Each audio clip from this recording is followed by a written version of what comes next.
Greetings, Bat Family, and welcome back to Holy BatCast, brought to you by Real Fans for Real Movies. Make sure you visit our website at holybatcast.com or find us all over social media on Facebook, Twitter, Instagram, or YouTube. So search for Holy BatCast, you'll find us. And if you want to support the show, you can do that on Patreon. You can go to patreon.com/holybatcast. And as always, a big old thank you to our patrons. You guys are amazing. And I got to give a shout out to a new patron, Mr. Todd Johnson. Hey, Todd. Nice to meet you. I think you're a relatively new listener, but thank you, Todd. It's so nice that you became a patron. That means a lot. We love it. Thank you for your support. So this episode goes out to Todd, and it also goes out to all our patrons. You guys are so cool, and we really do appreciate the support because we know you don't have to do it, but you do it because you appreciate the show. And so that's wonderful. So thank you for that. What else? We're part of the Real Fans Podcast Network. You can check out those shows at rf4rm.com. And as always, I'm your Bat host, Andy DiGenova. You can follow me on Twitter, Instagram, or Letterboxd at Andy DiGenova. This episode is a little out of order, but there was a big thing that happened last week that had to take precedence. But we do want to look at the new trailer for Shazam, Fury of the Gods. And we got to get back to all y'all. So we got a bunch of stuff in the mailbox that we need to respond to. So we're going to talk the Shazam trailer. We're going to answer a bunch of questions that have a lot to do with DC slates. I'll tell you that much. And that'll be fun. And so joining me for all that fun, it's someone you haven't heard on this show in a minute, which is sad. And so we made it happen. And this counts as your birthday present, Brendan. Welcome back. Hello. Also, I don't feel like mailing anything so close to Christmas. I just did that. I get it. That's totally fine. We go all out for Christmas. We don't usually send birthday gifts to each other. No, although just that one year, memes. but that's because you were having a shitty year. So, well, thanks for that. That's all right. Welcome back and happy birthday. Thank you.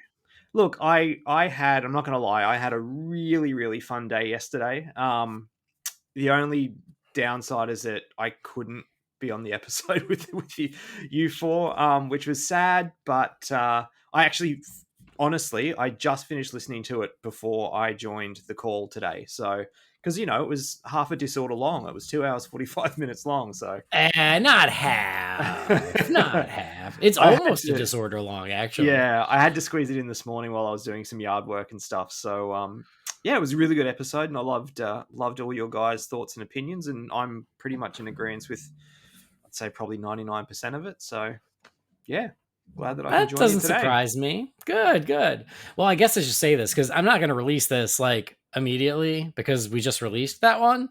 So we are recording this in advance. Yes. Like 24 hours after you just did the 2 hour 45. Yeah, we just did the damn one. But so anybody who's listening who's like, we get to the emails and they're like, wait, I sent in an email and why didn't you read it? Because you probably sent it in after we recorded this. So we're recording this a few days in advance, but sometimes it's just good to get one in the can, ready to go, and then I don't have to worry about it all weekend. And plus, if I'd waited till the weekend, you wouldn't have been able to do it. And again, I feel bad. I feel like, you've been away for too long and we had to get you back. Oh, thank you. Yeah, it took Eric and Joe to replace you. It does. It takes two of them to make one Brendan. Yeah. And, several F-bombs later, it was, yeah. So anyway, happy birthday. Welcome back. Glad to have you. We're going to talk some fun stuff. Before we do that, though, we got to talk about Manscaped, our sponsor, manscaped.com, and they now are selling beard products, and they want you to know about it. So they're once again revolutionizing men's grooming with their brand new Beard Hedger. From a beard trim to a fresh shave, the technology behind the Beard Hedger allows you to shape your signature beard look. Now you can finally use Manscaped products to make your drapes match your carpet by going to manscaped.com and using the promo code BATSCAPED for 20% off and free shipping. It's time to tame your mane. No one likes a weird beard, so say goodbye to all your stubble trouble with Manscaped's Beard Hedger. It's apparently really nice. We're going to find out. I think it was a Joe who was ordering one. Joe or Eric. One of them was ordering it, and I can't wait to get the reviews. As I said, I don't need one because I can't really grow a beard. For all our bearded friends out there, my hunch is you can't do better than their new Beard Hedger. Because if it's anything like their other trimmers, it's top of the line, high quality, great battery, no nicks and scrapes, super easy to use. And so treat yourself. You're worth it. Your face is worth it. Your beard is worth it. And you get 20% off and free shipping with Batscaped. So look at that. It's a great deal all around. So if you are interested, go to manscaped.com. Check out the Beard Hedger. Check out their new products. Check out some of the old favorites too. Maybe you still haven't pulled the trigger on the classic lawnmower trimmer. That's a crime. You should get one. And I'm not just saying that because they asked me to. I'm saying it because I use it every day and it's great. So for real, do it. Do a little shopping. Go to manscaped.com. Check it out. But again, make that purchase using the promo code BATSCAPED for your 20% off and your free shipping. We would love that. And I think that you will be very happy with what you get. Absolutely agree. Good stuff. I feel like you don't really need a beard trimmer either, Brendan. Well, like I said, I don't know how beardy you get, but I don't get beardy. I use the lawnmower as a beard trimmer. So yeah, I'm good. But now you don't have to. You can get both. That's true. Now that they've actually got a beard trimmer, because yeah, I mean, I get to 3 or 4 days, and I'm pretty prickly and stubbly, but I also kind of like to have that stubble look a bit. So yeah, I use the lawnmower as a beard / stubble trimmer, and it works really well. It's those of us with baby faces. Yes. Correct. That's the problem. Like I always like to keep a little bit of facial hair because I can't grow like a full beard, but I grow stubble, of course. So yeah, I always like a little bit of facial hair just because it makes me look less like a 12-year-old. Exactly. I mean, look, it is nice. Like I did tell someone the other day I was turning 39 and they thought I was in my mid-20s, and I'm like, thank you so much. So it's a blessing and a curse. Swings and roundabouts. It is. Everyone told me when I was little, and I always had a baby face, and they always said, you're going to be grateful later. And I was like, no, this sucks. And they were right. Now, when I tell people how old I am, they're like, really? And I'm like, okay, that's the right answer. Thank you. Yeah. Doesn't mean I'm not going to be old as shit by the time my kid's in high school. Correct. Not that bothers me. I'm fine. No. I'm fine. Anyway, what was the point? Manscaped, beard trimmers, other trimmers, body wash, shampoo, all the goodies. So go to manscaped.com. But yeah, you'll like it. You'll like all the good stuff they got. You'll save some money, and you're going to support Holy BatCast, and it's going to be terrific. So let's move on to the main subject at hand. We did get a new trailer and poster for Shazam! Fury of the Gods. So let's take a look at trailer 2 for Shazam 2.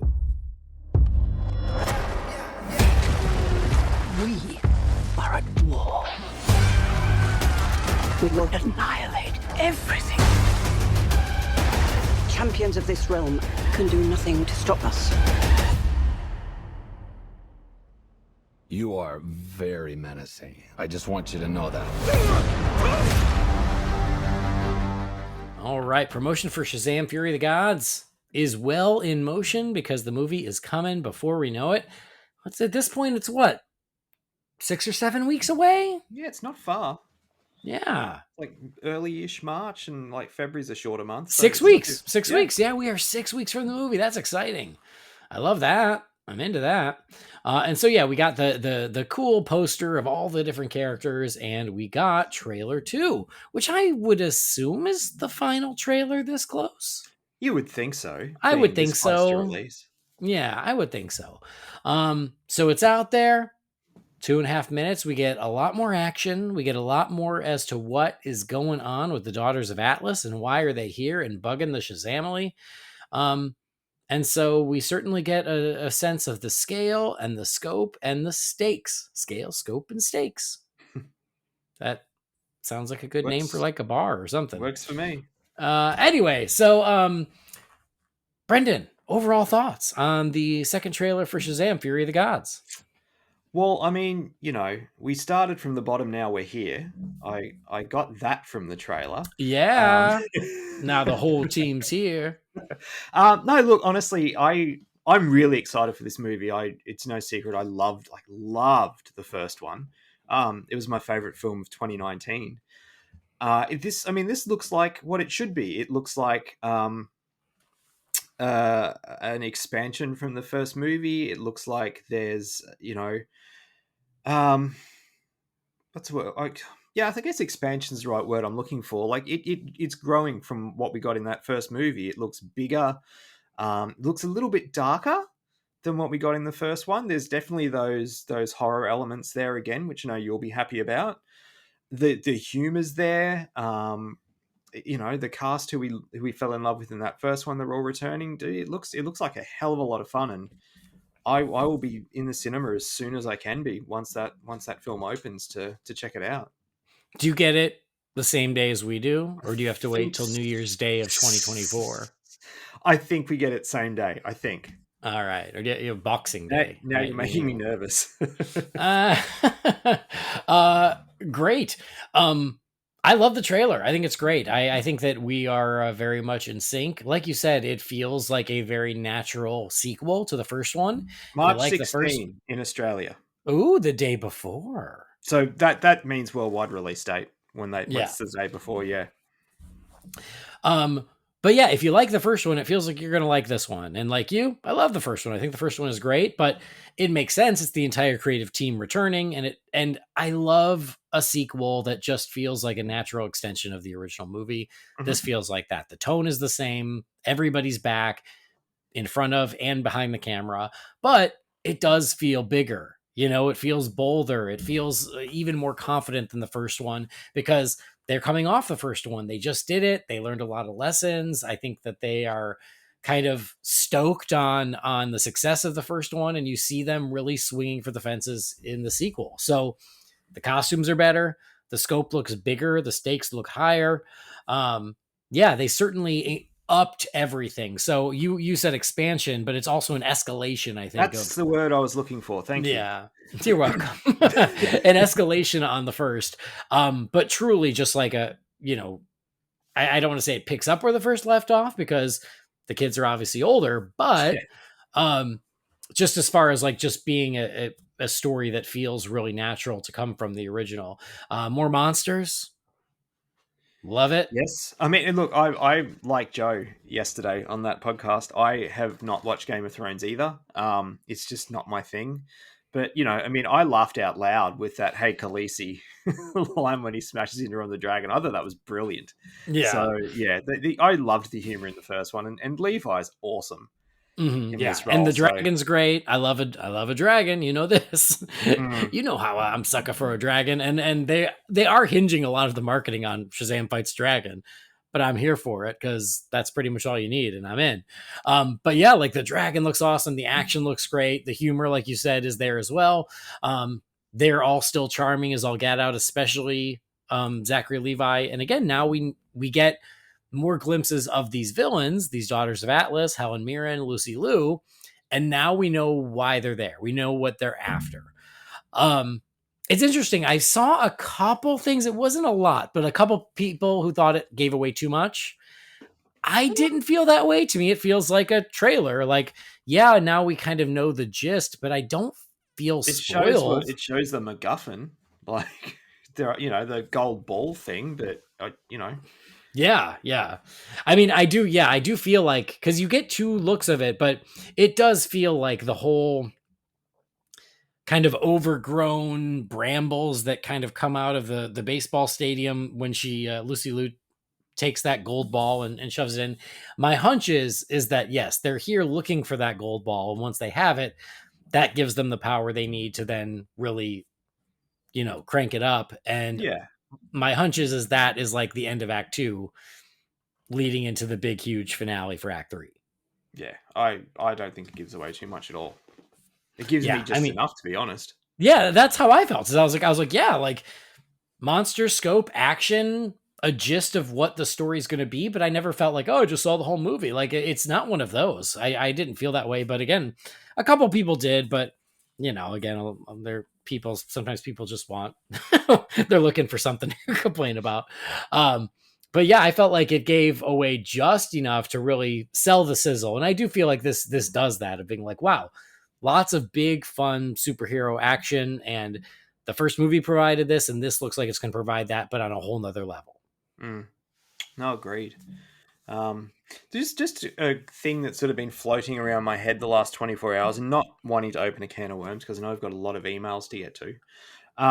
how they made the comment yesterday that, you know, Shazam is off doing his own thing, and essentially they've alluded to the fact that that character can continue along with their plans and everything. Do you think, given, you know, that Cavill's gone, all that sort of stuff, do you think we could eventually get to a Shazam Black Adam showdown? Like, do you think that's possible, or do you think with everything that's gone on, The Rock's kind of like, see ya, because they're not doing what he wanted to do?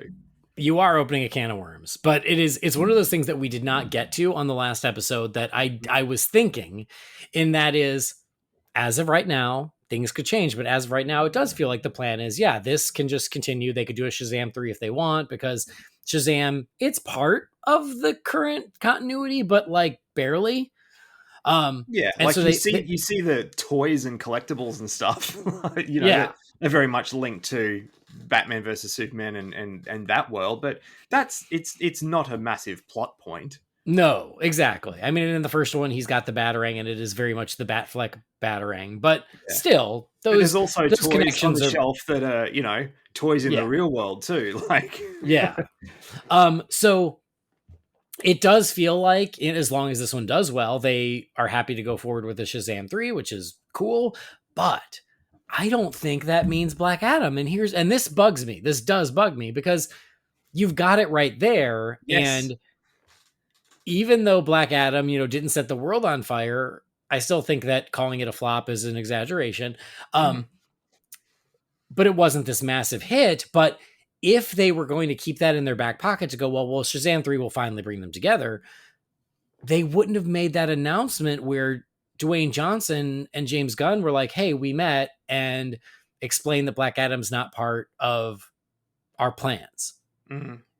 And like, I feel like they wouldn't have made that statement if they were keeping it in their back pocket to bring him back. And again, things can change, and I kind of hope they do, because that is the one thing that is missing, and it is a no-brainer, and it's kind of frustrating that they wouldn't do that. Yeah, it's kind of like saying to someone, look, we don't want to have a Joker in an eventual Batman movie. Like, they kind of have to team up. Well, not team, but, you know, they have to face each other, don't they? They should, but they should. I also wonder how much of that problem is The Rock. Like, it's almost like he thought Shazam was below him. Yeah, he wants to fight Superman. And he wants to fight Superman instead. And again, I'd watch him fight villain. That's what you are. are. But yeah, like, so I do wonder how much of it is that of you know, like, he didn't want to fight Shazam. He wanted to fight Superman. He wanted to fight the Justice League, and I appreciate that, and I applaud the ambition. But at the same time, he's Shazam's arch nemesis, and they should be brought together. But yeah. All that is to say, I don't think it's going to happen, which is annoying and stupid, because it should happen. Yeah. I mean, again, I guess if it's a soft reboot and stuff and things are going to carry on and some things aren't, there's no reason to say you can't recast it and, you know, have a different version of Black Adam in the Shazam movies. Yeah. And I did see I saw someone say it this week online of like the fact that we had a Black Adam movie and 2 Shazam movies, and the 2 have never met.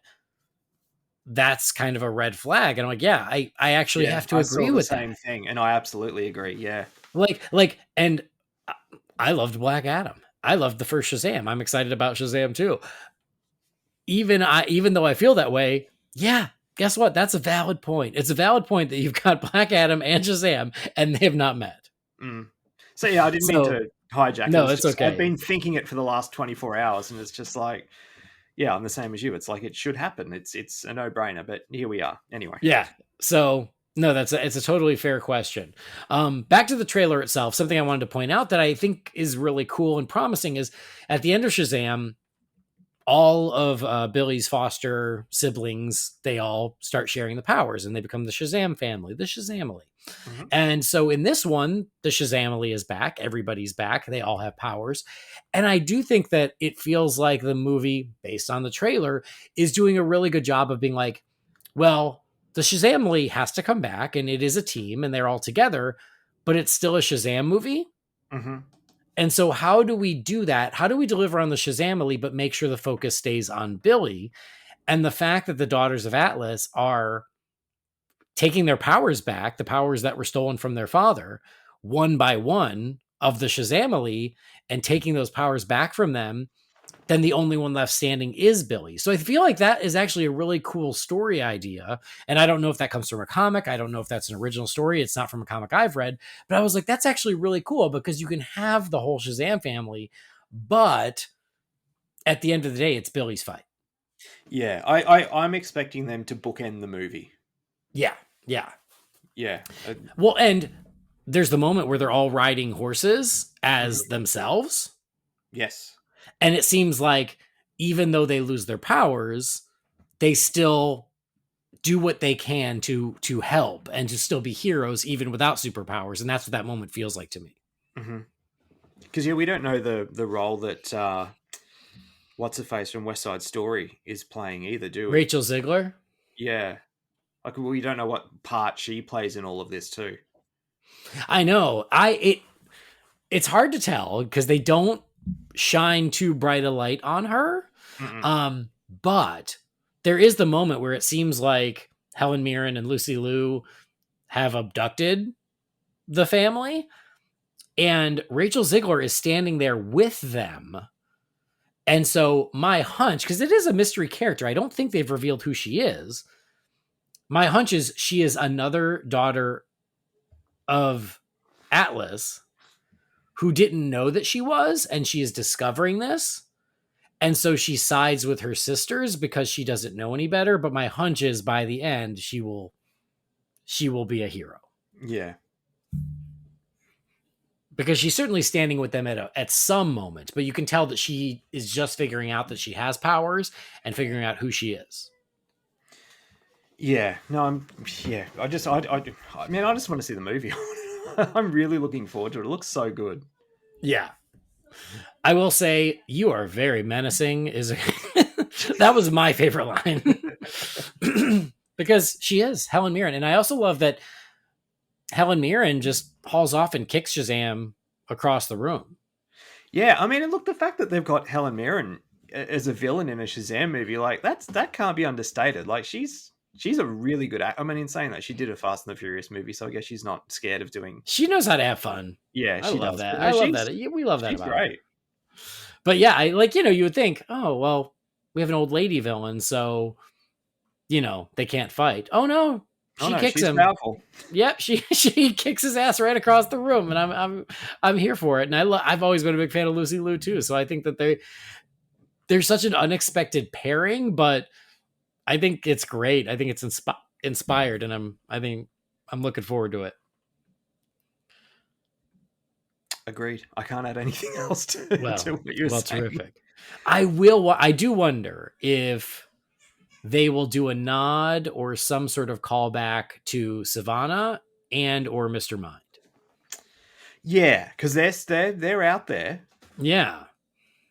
But yeah, because I mean, I was expecting some sort of Mr. Mind thing in this movie, given how the last one ended. I expected him to potentially be the big bad, but doesn't seem to be that way.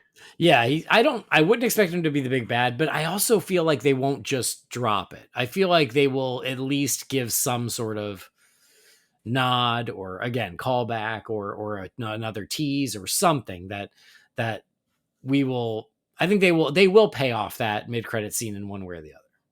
I hope so. I will also say this, and this is not news, but we've known it for a while, but it's in the trailer. Is I have very mixed feelings. Is when the Shazamily transforms, the fact that they all transform except for Grace Fulton. Yeah, I support it because I love her and I think she's fabulous, and so her as Mary Marvel is terrific, and I'm here for it. But it just doesn't make logical sense that one of them would not transform. The only way I can think of it is because she's like, I mean, she's a young adult. She's not a child. Like the children transform into adults, whereas she kind of is an adult. Maybe. That's the only thing I can think of. But yeah, I don't know. I understand what you mean. Like, I'm grateful that we get to see more of her because she's really cool as that role. But easy on the eyes too, just quietly. But the fact that I'm not gonna lie. But yeah, I'm the same as you. It's like, yeah, but all the others transform. But it'll be interesting to see if they address it or if it's just like she is who she is. My hunch is it is what it is, and it's just like, don't think about it. But I can't help but think about it a little bit because it sticks out. And again, I like it because I think she's great, and so she should get to be a superhero. But even in the first one where she did turn into another actress, and I don't remember the other actress's name, apologies. But even then, I remember watching the movie going, is that the same girl? Because They did look very similar. she was so close in age that you're right. It almost wasn't necessary, but it almost seems like for the rules of the powers, they all transform. Because if you look at Black Adam, he was an adult and still transformed into True. Black Adam. Yeah. I mean, he had the same face, but he transformed. He wasn't always the Rock. That's true. Because in the last one, wasn't she applying for colleges? Yeah. And if if it's in continuity of say at least 2 or so years, even though it's been 4, she's a college age adult. So that's the only thing I can think of is that she went from being a child to an adult, and now she's an adult. So she, maybe they beef her up a little bit when she's the Shazam version of herself. Yeah. Yeah, we'll see. I also got to say, it's pretty quick, but we talked about the creatures, and there are a couple cool like mythological beasts here. You just get them for a second, but I'm low key most excited for that sequence because I want to see them fight monsters. Like, we get plenty of the dragon. We know what the dragon looks like. We kind of know what to expect from the dragon. But these other creatures, you just get a couple quick shots, and I'm like, oh yeah, because I loved the way the creatures looked in the first film, the Seven Deadly Sins. So I like that. Not only are we expanding the universe with new characters and the gods themselves, but yeah, man, more monsters. I'm here for it. I mean, and now we know why it's called the Fury of the Gods. Yes, because the daughters of Atlas are pissed that they took their powers.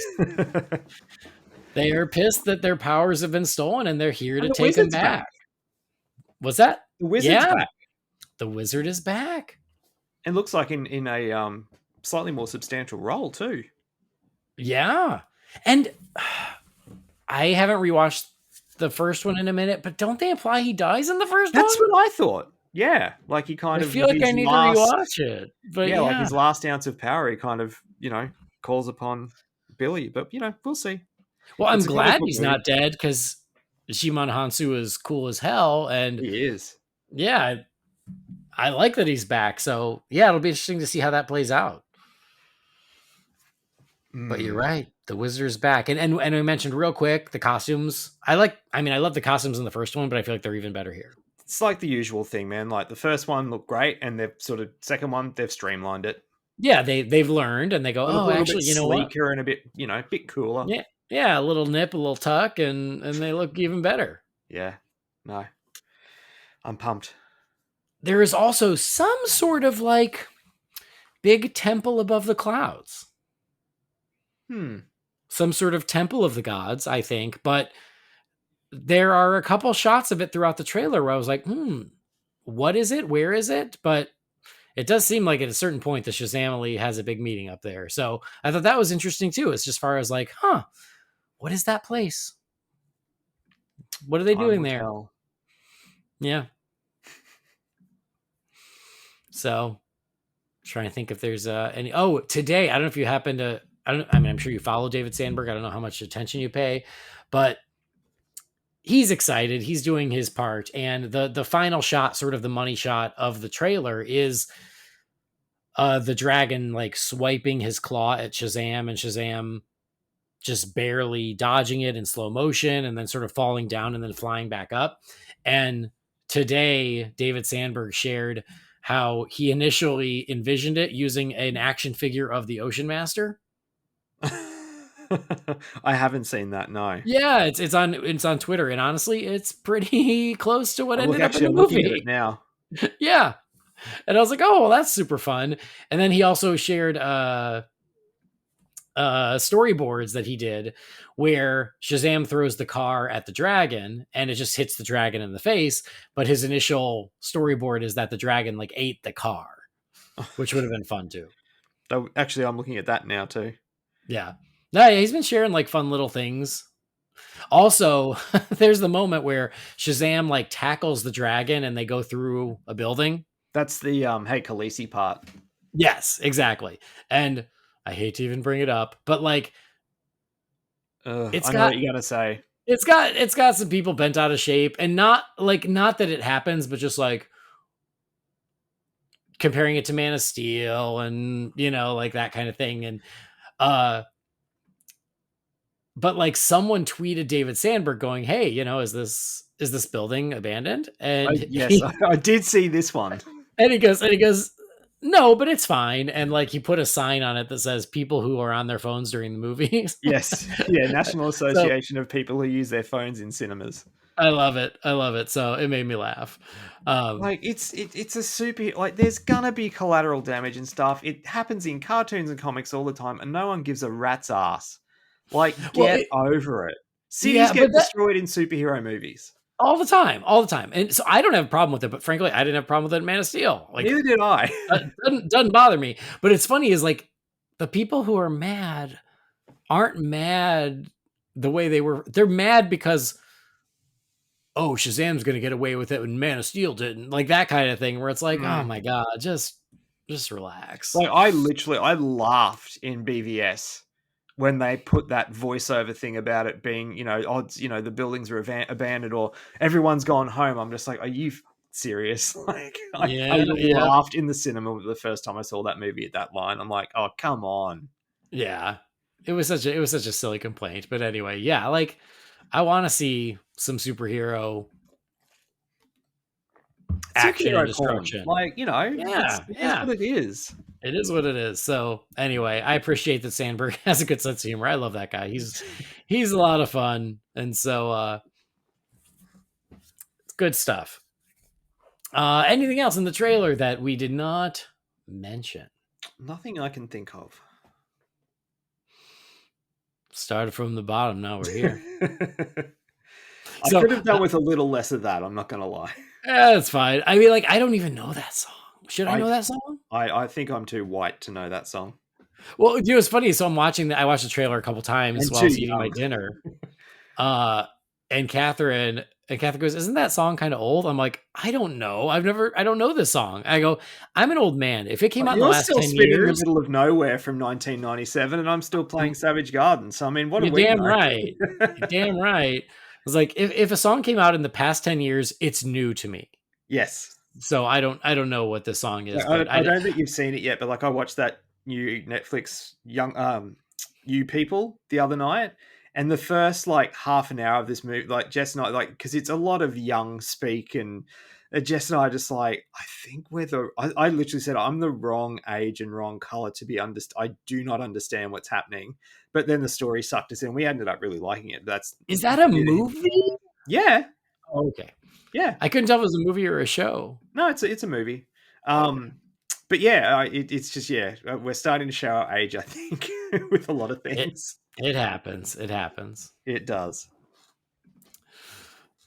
All right. Well, Shazamly riding a pack of unicorns.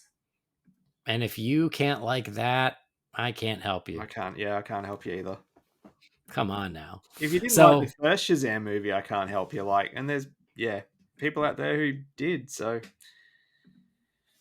well, it is generally regarded as one of the more well-liked DC movies in the past 10 years. So it's true. It's fine.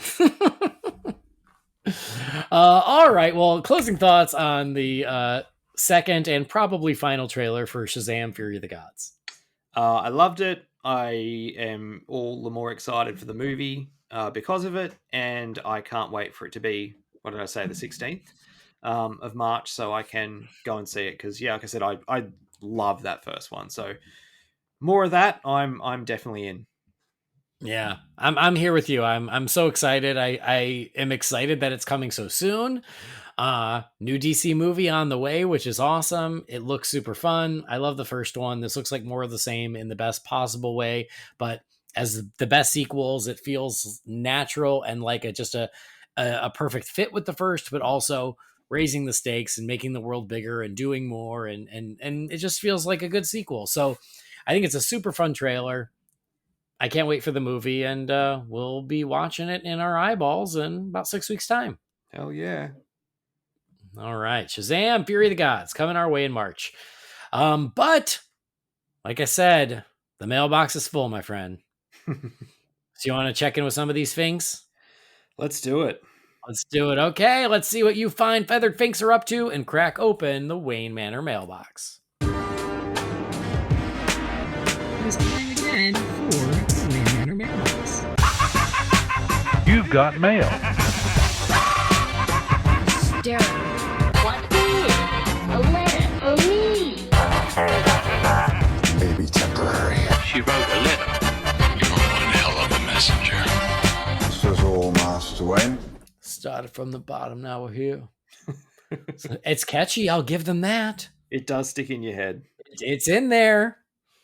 Started from the bottom, now the whole team's here. All right.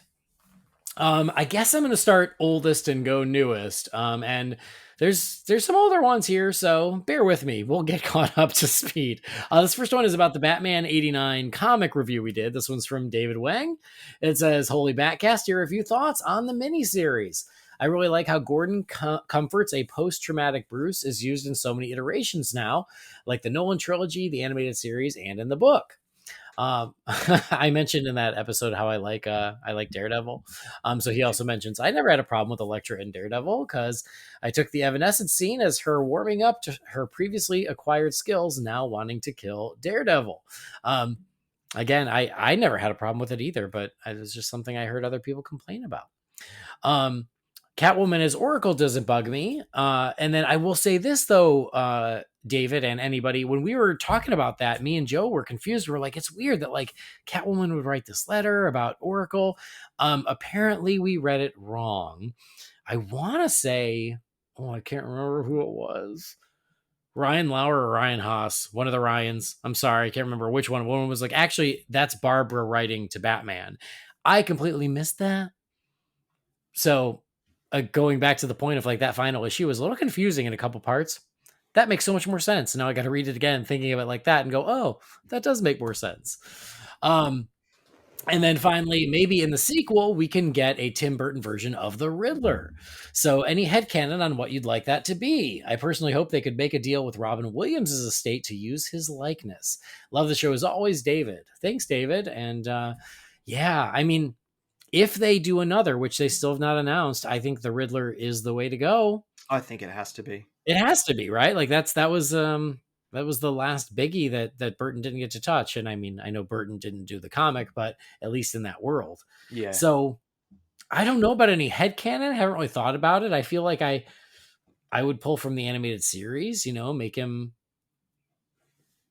some sort of disgruntled genius. But pull in more of the comics where he's kind of, I don't know, challenged by Batman and wants to prove how much smarter he is than Batman and kind of take it from there. So a little bit of animated series and a little bit of the comic book there. Yeah, I could see that. I mean, actually, no, I'm not going to say what I was going to say. Don't worry about it. Were you going to say something about Batman Forever?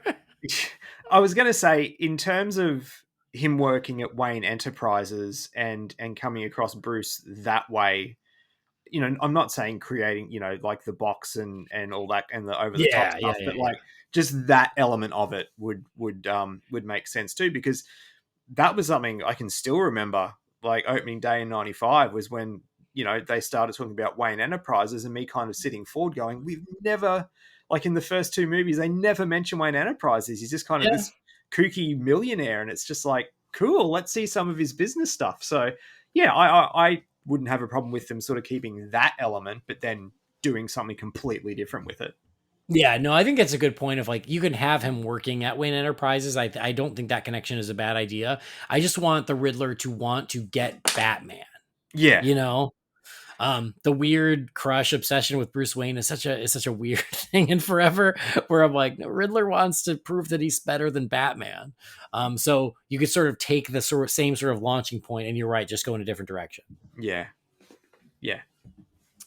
All right, next message is from Dalen. It says, "Hello, my name is Dalen Stonemeyer. A while back, I started listening, and inspired by your Batman Fancast episodes, I also created a list of characters.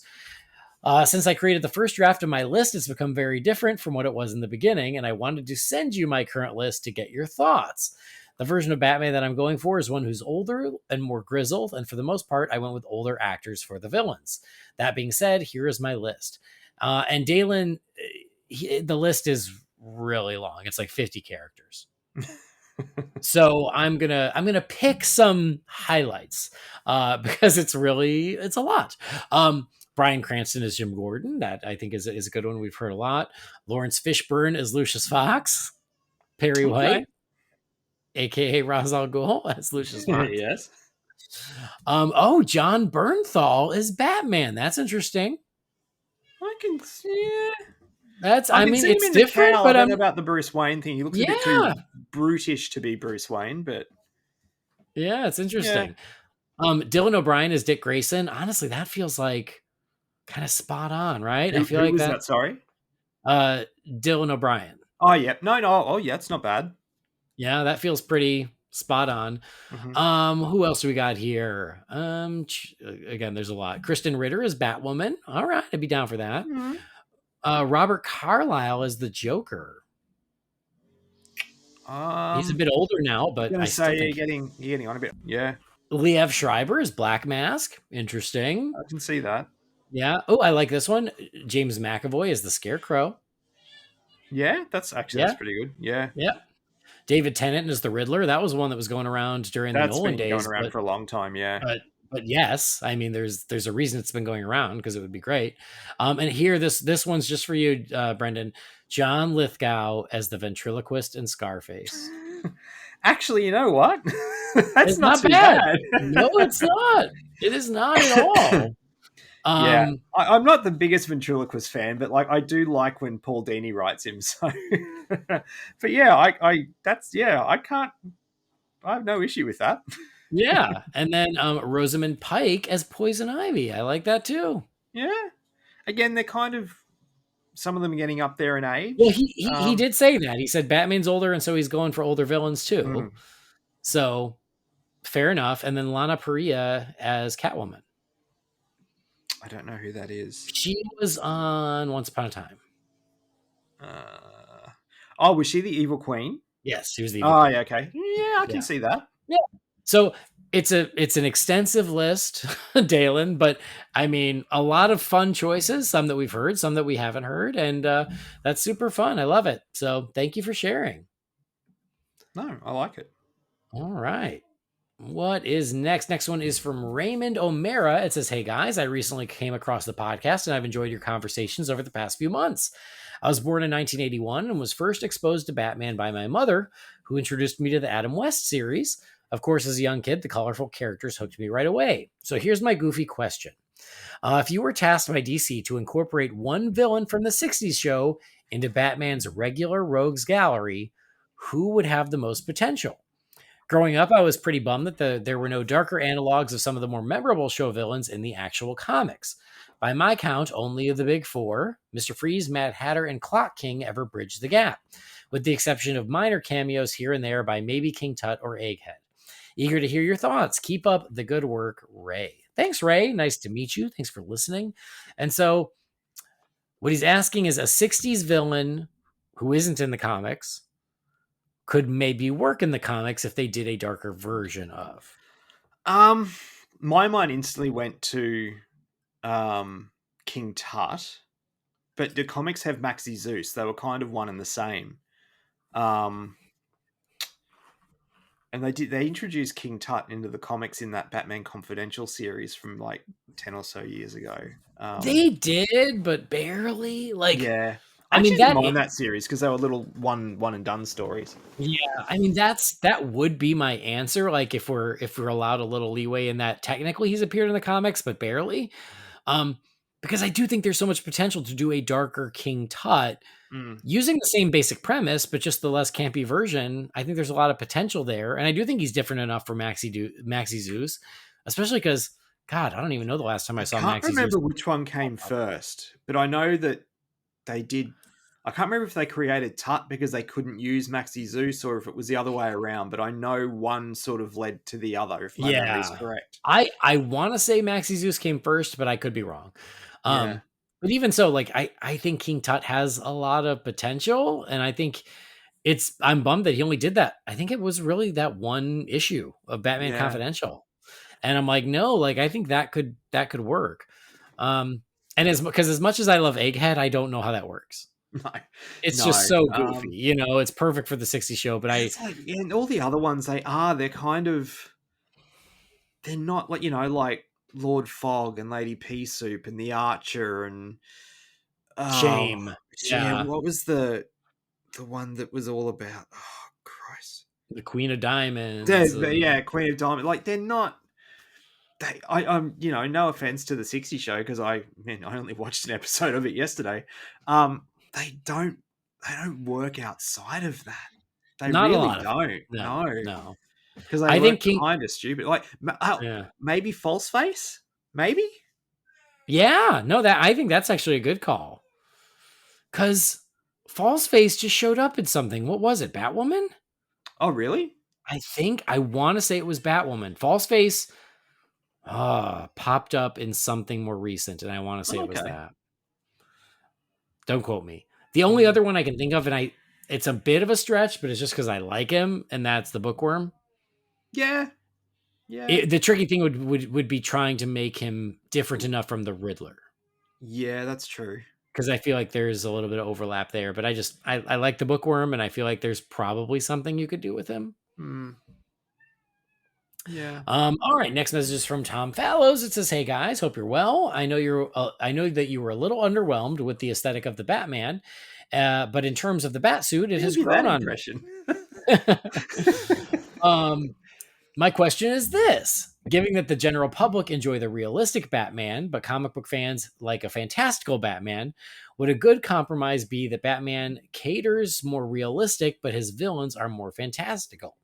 Like have Batman be a normal guy in body armor who faces fantastical villains and monsters. What do you think? Would this fly, or would it be too hard to juggle? See you later, Tom Fallows. Thanks, Tom. What do you think, Brendan?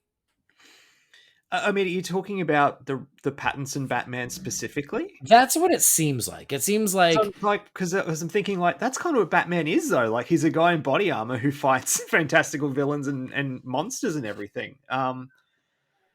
Look, I'm with you with what you were saying on the episode yesterday, is I don't see the comic booky stuff working in the universe that Reeves has created. Even more so than what Nolan did.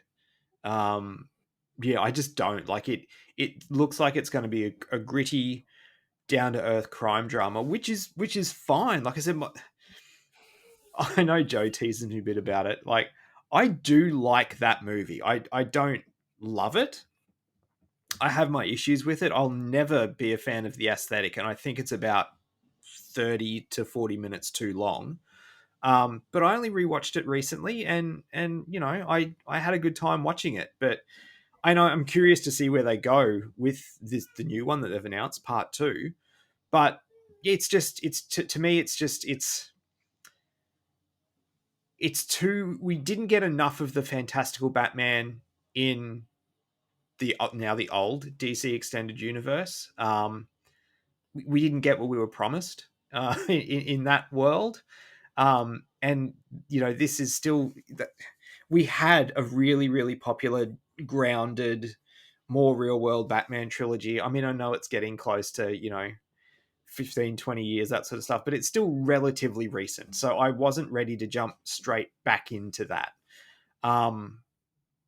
So yeah, long way to answer the questions. I just don't think it would work. I just can't see it. Like, I'm with you. I can't even see Robin in this universe, nor do I really want to.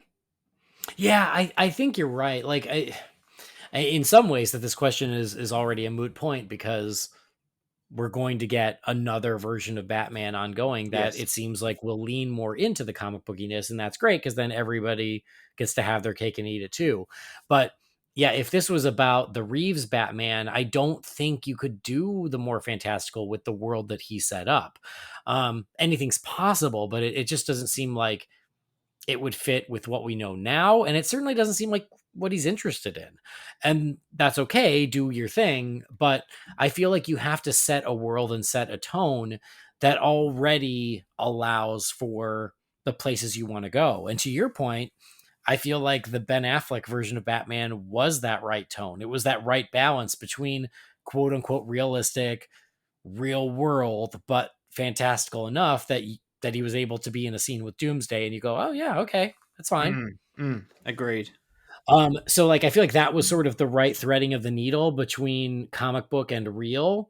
And so you just got to find that right balance. And I think that Reeves is too far on the real side to do the fantastical. And again, maybe it'll change. I wouldn't count on it.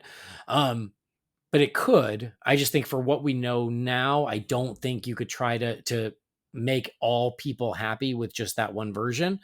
But I'll also push back just a little bit and say where it says, given that the general public enjoys a more realistic Batman, I don't know if that's accurate either. I think that everyone has their favorite Batman, but I also think that Batman's been around so long and has had so many versions. I wouldn't say there's a consensus one way or the other, you know? I think that, there's a huge chunk of people, whether they be comic book fans or the general audience, who do prefer a more realistic Batman. But I think that there are just as many people on the other side who see him as a comic book character and have no problem. It sort of takes you back to the Nolan comparison too. Like, those, particularly the last two, but that franchise overall was very successful. And then what came after wasn't as successful. So I think if things had been handled a little differently with what came after, we'd be talking, but I hate to go back to it, but I wouldn't say 89 was overly realistic. I mean, it was dark, but it wasn't overly realistic. Like those first three Batman movies in the 80s and 90s, like particularly, again, not wanting, but Batman Forever, like it was very successful, whether you like it or not. And it's a far out there movie. Like the general public loved it. Like, yeah, it's subjective in terms of what your preference is, but I think both can work if they're handled correctly. And well, and I think I will say this, like, again, like I am not so, what's the right word?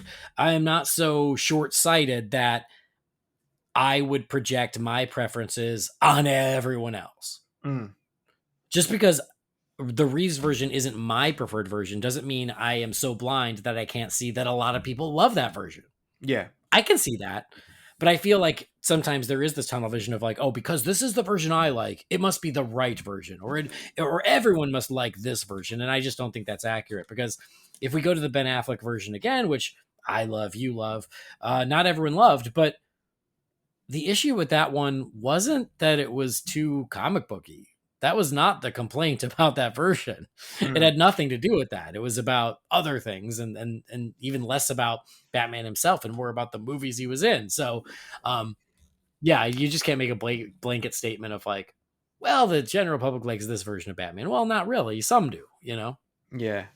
And I think we might have said this on the last episode I was on.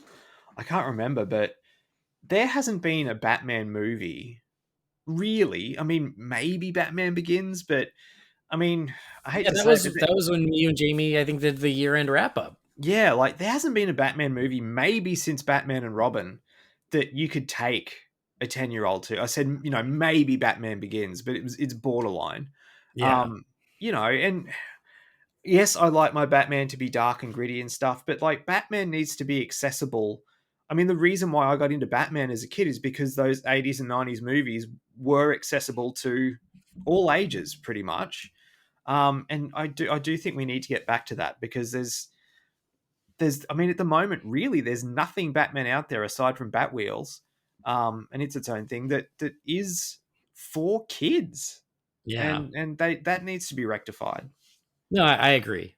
And again, I don't want to go back to the Schumacher days, but something just a little more all ages appropriate. But yeah, I mean, we say it all the time, but like Batman the Animated Series, like but with Gunn going with Damian, I don't know if that's going to be it either. Like that kind of tone, I don't know, it's hard. I mean, that show tackled some violence and some some dark stuff, but it did it in a way that's accessible for everyone. So, Yeah. well, we'll see. Well, there's a tangent. Okay. Let's bring it back. That was not the question, but that's where we went. All right. Next question is from Jacob. It says, "Hey guys, because we will be getting a new DC slate soon. Obviously, this came before the slate. I was curious, will there be any new fan casting episodes?" Thanks, Jacob. Not immediately. Those take so much homework and thinking. I'm terrible at it.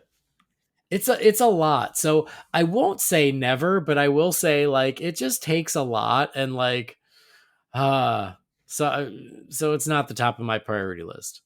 Yeah, it's all right, next message is from Ron Messbarger, and he has sent us his DC movie slate. So 2 episodes ago, that's what we did, is we gave what if it our starts slates with would Creature be. Commandos, I'm calling bullshit. Yeah. so we did get a couple of these, and so we'll go through them real quick. So this is Ron's DC movie slate 2024, an animated Zack Snyder's Justice League 2, which wraps up the DCEU. And then a new universe in 2024, Superman, the Last Son of Krypton versus Brainiac with President Luthor introducing Supergirl. Then October, Wonder Woman, Princess of Themyscira versus Cheetah. December, Batman, The Bat Family, Death in the Family, and Lonely Place of Dying. Andy had the perfect call. Thanks, Ron. I appreciate that. Then 2025, Flash, The Origin versus Gorilla Grodd, but also featuring Green Arrow. June, Green Lantern, Emerald Gladiators with Hal Jordan, Jon Stewart, Jessica Cruz versus Sinestro. And in December, Teen Titans, The Judas Contract versus Deathstroke. 2026, Aquaman, King of Atlantis versus Black Manta.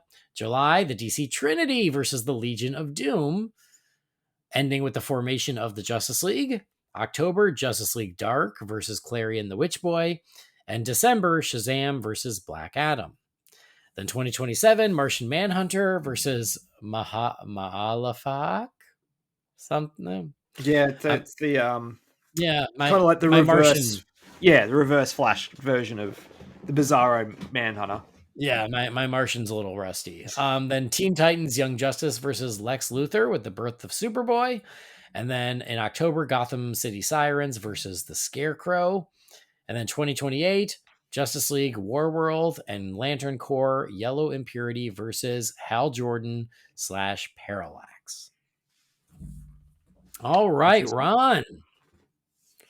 Good stuff. Good stuff. I'm down for all of this. It's not all that different from what I proposed, so I dig it. You got to the reboot quicker, but yeah. What do you think, Brendan? I like it. I can't argue. It's like, but all the suggestions you guys made, I'm like, yeah, I'll take that. Yeah, I'll take that. I like it. All right, good. All right, next message is from Eddie Bolton. It says, "Hey guys, hope your new year is off to a great start. First, Andy, I listened to the RF for RM Best of show, and I was delighted to hear how much you enjoys the Banshees of Inisherin. Happy to say that I was the one who emailed last March letting you know that it was coming. I will shamelessly plug anything from my country. So my question kind of ties in. As a kid in Ireland watching the old Plastic Man cartoons, it wasn't until I was older that I realized his name was Patrick O'Brien. Have you guys any memories of the show? I can't recall it coming up before. Also, is there any obscure DC character that you'd like to see get their own animated show? I personally would love to see an episodic animated series for the question. Hope you're keeping well, yes. Eddie."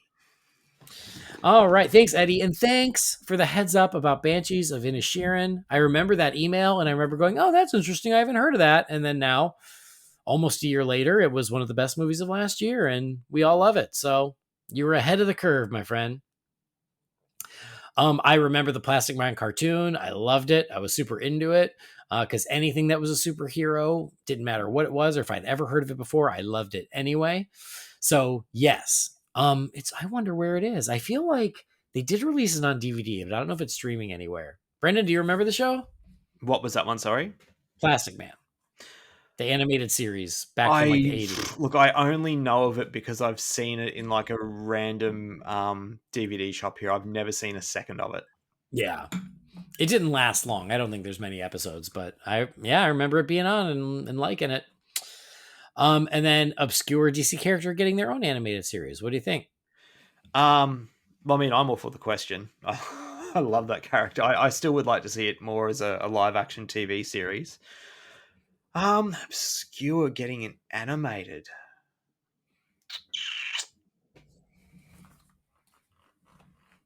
I don't know. Something maybe I'm thinking like Power Girl, but I don't know. All right. Yeah. Yeah. You keep talking, I'll probably think of one. The answer is the Creature Commandos. Come on. That's been my choice for years now. You couldn't get me to shut up about the Creature Commandos. Since 2014, I think. Yeah, I've been saying it the whole time. I mean, the real answer is Blue Devil. Yeah. Duh. And you saw that coming too.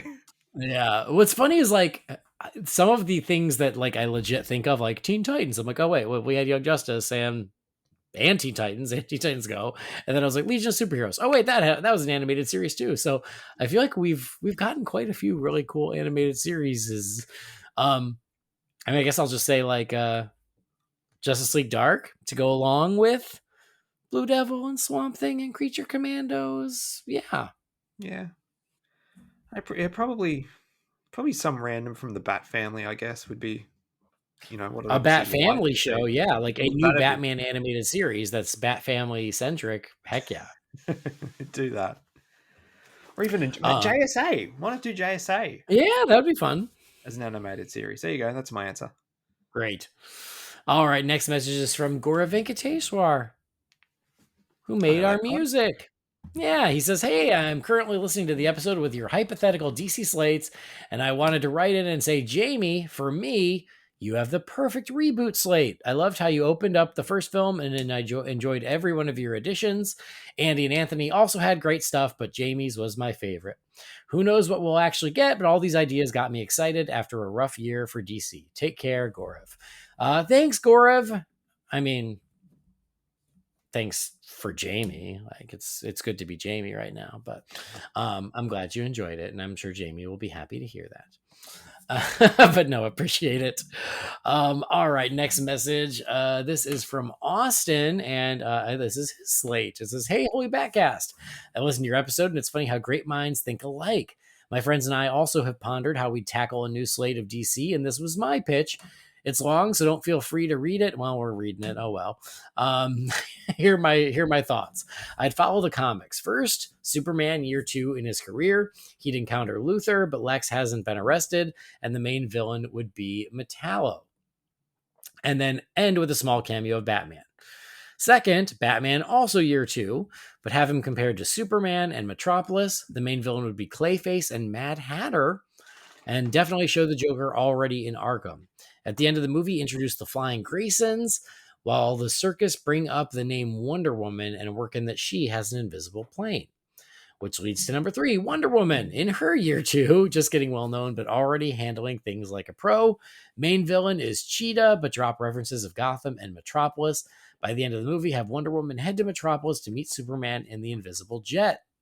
As she flies, have her pass over Central City with a cameo from The Flash, or fly past Hal Jordan in his fighter plane. Number 4, Green Lantern. Right after he gets back to Earth from Oa, Sinestro and him have fought, but he is still on the loose, and so Sinestro shows back up, and this ends with another Flash cameo. There is also a fight scene underwater. We see a glimpse of Aquaman. 5th, The Flash, year 2. Everyone's heard of Batman, Superman, Wonder Woman, but they haven't teamed up. The main villain is Captain Cold and Heatwave, but have Green Lantern show up at the end, and they're friends. 6th, a team-up movie between Wonder Woman, Batman, and Superman versus Lex, Joker, and the Cheetah, starting the Legion of Doom. Sprinkle in other villains like Parasite and Deathstroke, and at the end have the Green Lantern and the Flash show up, and before the end credits have Aquaman rise from the sea. 7, the solo Aquaman movie with Black Manta as the main villain. You introduce the struggle between the land and sea, and it ends with him rising to meet the League. And then number 8, Justice League versus Legion of Doom. All right, Austin, thank you for sharing. I do appreciate how each one just seamlessly dovetails into the next. Yeah. Each one ends with an introduction to the next hero, and that goes right into the next movie. So I like it. What do you think, Brendan? Yeah. Again, I want to see all of these. I know. really do. I know. Lots of good options. All right, next message from Jacob Waxter. It says, "Hey guys, I haven't messaged in a while, but I have a question. If you could choose any two any two people to play Batman and Superman to have their own trilogy and then cross over, who would you pick? While you're at it, what would those movies showcase? Sincerely, a Holy BatCast fan." Thanks, Jacob. I mean, that goes back to the fan casting, and I don't have great answers at the moment. Can't do it off the top of my head. Yeah, I mean, it's the go-to answer right now, but I like it as David Corenswet as Superman because he looks like Henry Cavill 10 years ago. Yeah. So I mean, as for who the new Batman, Butler. yeah. As You know, for which, funnily enough, all jokes aside, I can actually see that. To be fair, I'm not saying it to be my choice, but I can see it. Oh, totally. I could too. I don't know who I'd want the shared universe Batman to be. I haven't thought about it. I'm not much of like a natural fan caster. I have to actually have the assignment for the podcast. So I don't know. I'd go older than Superman, especially because he would already have had multiple Robins. So I don't know. Someone younger than Affleck? Yeah, I can't help you either. I would still probably go with like 35-year-old, someone who's that age range, but I don't know who it would be. Mm. I'm sorry. But as for what would it feature, I think for the Superman movies, you feature all the stuff that we've been wanting to see. Metallo and Bizarro and the Parasite and Brainiac. Like, let's dig into Superman's rogues gallery, and for Batman, same thing, but the big thing is the Bat family. And so I'm excited that we're going to finally get some version of that in the movies. But I feel like that's the thing that the Bat films have steered clear of for too long, and that's how you could really set it apart. So I would go down that road and then have them cross over. Like, I know, I think you might have mentioned it before and everything, but just because of his age and everything now, like, what about a Zac Efron for Batman? Oh yeah, for Batman now, like he's 35. Yeah, that's right. He would kind of be the perfect age for that. So yeah, Zac Efron Batman. And it weirdly, I don't want to sound disrespectful either, but like since he had that issue, that injury with his face, and he kind of had to have it reconstructed, his jaw has gotten very square. Like, he's got a really good jaw for Batman. All right. You're right. He's definitely gone. He's gone past Nightwing. Right. He's like gone into like full on man, Yeah. He's definitely broken the shackles of High School Musical kid. For sure. And he's a good actor, and I could see him in the role. Yeah. I'm with you. At it. Great. I'm into it. All right. Next message is Robert Reinecke. It's Robert Slate. It says, "Dear Holy BatCast, thanks for your proposed slates. It was a nice birthday gift. I won't go into specific detail, but here are the broad strokes. 2 to 3 movies a year for the main superhero line, the overarching story being inspired by the New Frontier, with Superman, Green Lantern, and Martian Manhunter being the early parts of the slate. The Batman 2 and 3 fast-tracked, and then the DCU Batman will be introduced with The Brave and the Bold. Oh, this came before the announcement, featuring Batman and Green Arrow.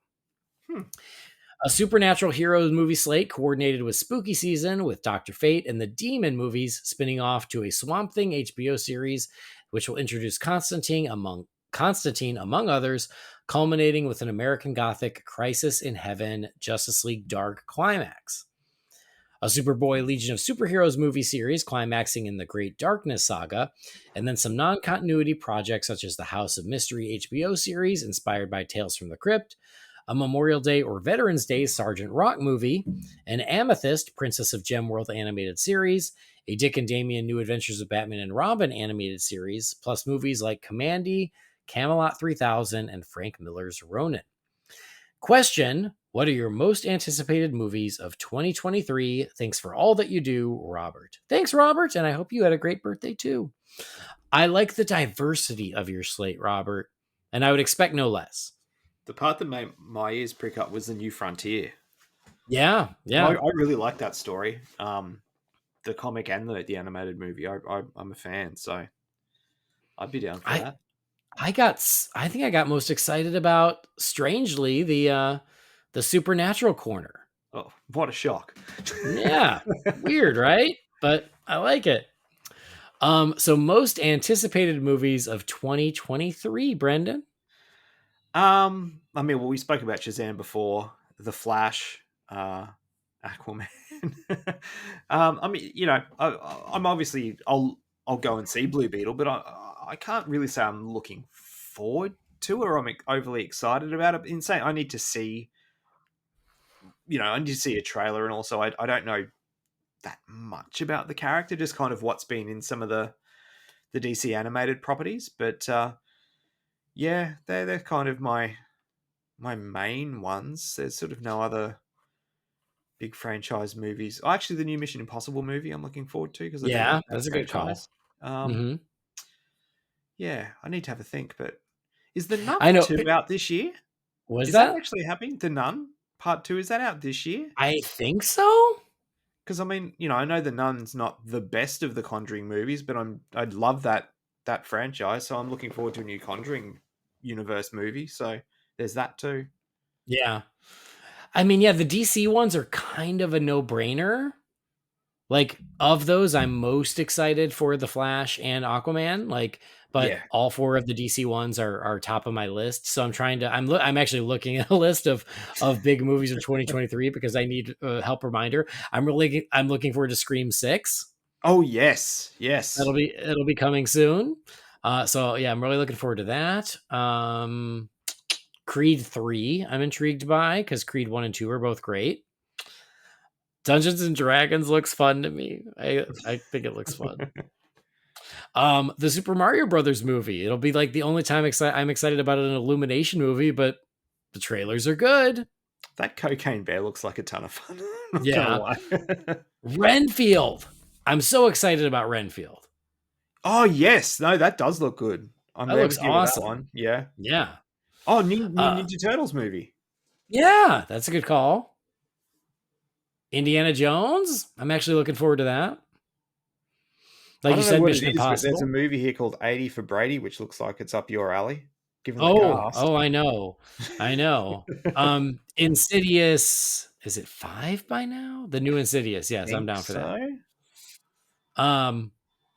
Like you said, Teenage Mutant Ninja Turtles, Haunted Mansion comes out on my birthday. Oh, nice. Yeah, you're right. The Nun 2 comes out September 8th. Kraven the Hunter's coming out. Like, I know they announced it, but I also didn't. I also didn't think they actually made it, but apparently it's coming out. Dune Part 2 in November. That's exciting. Yeah. Oh, I was surprisingly didn't mind the first one. I watched it at home, but I don't think I'd race to the cinema to see it, but I'll watch it when it hits streaming. Well, and here's the one for you, the Ghostbusters Afterlife sequel, December 20th. Yeah, I purposely didn't say that because I just can't see it coming out this year, to be honest. They don't start filming, I don't think, until March. Yeah, that feels like a rush. I'd be shocked too. Yeah, isn't Indy out this year? The new Indy? I said that. Did you? Sorry, I missed it. Yeah. Well, there you go. That's a lot of movies that we're looking forward to. I'm glad I found that list. So, yeah, lots of stuff to look forward to coming out. Yes. All right. Next message is from Tom Kenny. Now, I don't think it's the Tom Kenny. I think it's a different Tom Kenny. Do you know who Tom Kenny is? It doesn't ring a bell. Tom Kenny's the voice of SpongeBob. Oh, yeah. Okay. Yep. I'm with you. But he also is the voice of the Penguin in a lot of stuff. He is, yes. He's kind of, he's sort of what Mark Hamill is to the Joker, Tom Kenny has become for the Penguin. Because he started in the Batman, didn't he? He started in the Batman, and now he's done it in a bunch of stuff. He was in the Batman versus Teenage Mutant Ninja Turtles. He was just in the Battle of the Super Sons too. Yes, which we've both seen now, which I really enjoyed. Yeah, but anyway, so I don't think it's that Tom Kenny, but anyway, it's from Let's pretend it is. It says, "Hey, Bat people, a DC slate that will blow your mind." So Green Arrow, a billionaire playboy with many issues, main villain Sinestro. Just kidding. It's Mirror Master. I know that's a Flash villain, but it would be dope, especially with fun Arrow moving through mirrors and such. Cyborg, the man with darkness inside him. The villain is Black Manta, but introduces Aquaman. Green Arrow 2 introduced Black Canary and Speedy with a villain of Lex Luthor and a guest spot by Batman, but Speedy dies in the movie. And the after credit scene, Bruce comes to Ollie to suggest a team. Wonder Woman, a goddess, but introduce Hawk Girl, and then Batman after credits to recruit them. Superman, the Boy Scout. After credits, he has to go back with Kilowog to help with something. The villain, Happiness? Just kidding, Brainiac, and then he leaves the world. Justice League put together by Batman with Batman, Wonder Woman, Green Arrow, Cyborg, Hawkgirl, and introducing Martian Manhunter. Main villain, Lex Luthor, but no Superman. Batman introduced Dick Grayson as a 15-year-old, and the villain is Mr. Freeze. Taken from the Batman animated series frame by frame. Wonder Woman 2, Zod. It just says, yup, and introduced Supergirl, but Supergirl dies. Superman 2, villain Bizarro, comes back to Earth, but never met Kara. Green Lantern, Guy Gardner meets up with John, Kilowog, and Kyle and Jessica. Guest starring the Martian Manhunter. Justice League 2 Brainiac introduced John Constantine and Zatanna. Brainiac 5 is the villain, but does he turn into a good guy at the end? But then he gets tossed into the future. The Flash versus the Rogues Gallery. World's Finest, a Superman and Batman team up to fix the wrongs done to their wards, Jason and Supergirl, but it doesn't work. Constantine, Green Lantern Volume 2. In this movie, Guy sacrifices himself, and then Jessica and Kyle defeat Sinestro. Nightwing, Dick Grayson goes out on his own to find himself after the death of Jason Todd. Wonder Woman 3, Ragnarok, kidding, but she goes to the underworld to fight Hades and save Supergirl. Shazam, it's an effing Shazam movie, insert Zachary Levi. Justice League 3, the Legion of Doom come together, every bad guy from every movie teaming up, only to be puppeteered by the true dark side. And then the Cape Crusader, Bruce going after the Red Hood in Europe. The villain, you thought I was going to say Ra's al Ghul, but it's actually Oliver Queen sitting with Talia and his adoptive son, Damien. Justice League 4, main villain, Steppenwolf. Just kidding. Granny Goodness. Seriously, though, it's Darkseid. Thank you, me. All right. That's a slate. That's a lot. There's a lot going on there, Tom. Yeah. I'm digesting. Brendan, thoughts? Some of the villain choices with the corresponding heroes are interesting. It is, yeah, like Zod against Wonder Woman, or like it really is a shared universe. Yeah, I mean, I appreciate like the death of Supergirl is like this overarching thing, and there's some interesting ideas in there, and it certainly feels like an overall saga. Yeah. All right. Next message. It's from Jacob Waxter again. It says, sorry, it's me again. But if you could be a Bat villain from the 60s show, what would your gimmick, catchphrase, and superpowers be? God. I don't know. It's a good question. Especially because there are already so many of them. Oh, I mean, okay. I'd be some sort of Halloween themed villain. True. Some sort of jack-o'-lantern, right? Yeah. And I could team up with the Scarecrow at a later date. But yeah, some sort of Pumpkinhead. That's it. Instead of Egghead, Pumpkinhead. I was thinking something like along the lines of like the Collector, because like, you know, obviously we all collect stuff, and like, but it's kind of like Magpie, but a guy version. I don't know. I mean, the obvious choice is something like, I mean, I know Captain Boomerang's already taken, but you know, Captain Kangaroo isn't. Something like, well, not in the Bat universe, I guess, but like, you know, Captain Koala or some stupid Yeah. Australian Yeah. stereotype. Mhm. Yeah, that would probably be where, or at least I know where you'd cast me anyway. Would be something like that. It would be so cute. And then like your goons could wear little koala hats, like the way Catwoman's goons Yeah. wear the little cat hats. Yeah, Yeah. See? All right. Well, I would be Pumpkinhead and you would be Captain Koala. sure. Perfect. A Professor Possum or something. All right. Next message it's from Stuart from Guernsey. It says, "Hey, have you managed to check out this new Super Sons movie? I won't spoil it, but I was so surprised. I watched the trailers. I wasn't blown away, but of course I was going to watch it. So me and my son decided to watch this weekend, and we were blown away and loved it. All I'll say is that the characters feel very classic, but with a modern twist. If this is the way that James Gunn and Peter Safran go, I'm on board. By now, they would have already announced their slate as we're 2 days away from the end of the month, so I'd imagine this message will appear on the show talking about their first chapters of the new DC universe. Anyway, I hope we're all happy with it and everyone is excited. I hope you guys are doing well. Thanks, Stuart." This just came up. Thanks, Stuart. Always good to hear from you. This just came up, Brendan. Yeah, we both watched Battle of the Super Sons like last week. Yes, I We don't were know so if you in said sync. it. I don't know if you said it in our group chat or if you said it on an episode, but I'm with you. I think it's the best animated one they've done in a while. I really said it in enjoyed the group chat. But Okay, yes, well, yeah, that is how I feel. I It's really great. enjoyed it, and Yeah. I was skeptical about the computer animation. It did because I thought, you know, something along the lines of like that Green Lantern series that they did, or you know, something real like computer 3D animation. It didn't feel a million miles away from the other stuff that they've done. It's just No. it kind of has that more you know, comic book come to life kind of aspect to it. I was impressed, and if that's, just say for argument's sake, if they wanted to do that for the rest of the ongoing DC animated movies, as opposed to them being completely hand drawn, I wouldn't have a problem with it. I really wouldn't.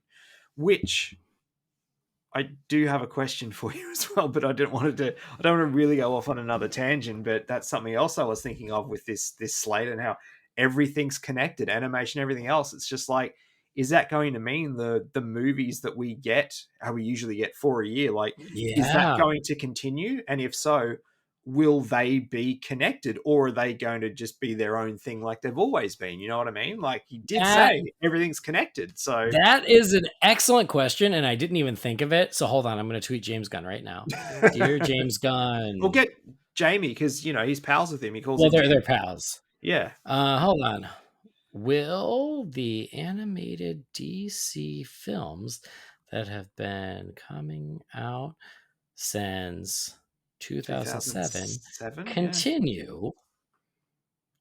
Continue, and will they be connected to the overall DCU? You got to be running out of characters, surely. Does that make sense? Will the animated DC films that have been coming out since 2007 continue, and will they be connected to the overall DCU? Yeah. Are you legit tweeting that? Yeah. Okay. Yeah. Does that make makes sense? Yeah. I'm gonna add every year since 2007. Continue on. Okay, let's see. We'll see. Maybe we'll get lucky. Yeah. Who knows? Stay tuned. But that is an excellent question. I didn't even think of it, but you're right. Will that business continue? And what does that mean? I don't know. But to go back to the original point, Battle of the Super Sons was freaking great. Yeah. Can't wait to review it. I was so impressed with it. And yes, I said in our group chat with with Jamie and Eric and Joe, just that, yeah, I think it's the best one in years. And that's not to say I haven't liked some recently, because I have. I liked Catwoman Hunted more than I expected to. I really liked that Justice Society one that came out last year. So I have liked recent ones. But this one was just so good. I was so impressed with it, and I can't wait to review it for real, and we will. But I agree with you. The animation was amazing. It was beautiful. It was so well done. The story was great. To Stuart's point, the characterizations were spot on with everyone, and I had a great time with it. So, folks out there listening, it's on HBO Max right now. Watch Battle of the Super Sons. I don't think you'll be disappointed. I did catch up on the Green Lantern one too, and I was less impressed with that one. Sorry, Joe, Same. but Same. yeah, it just seemed weird to me that Green Arrow was the choice for the team up, and they're like on all these other worlds, and he's just a guy with a With a bow quiver. and arrow.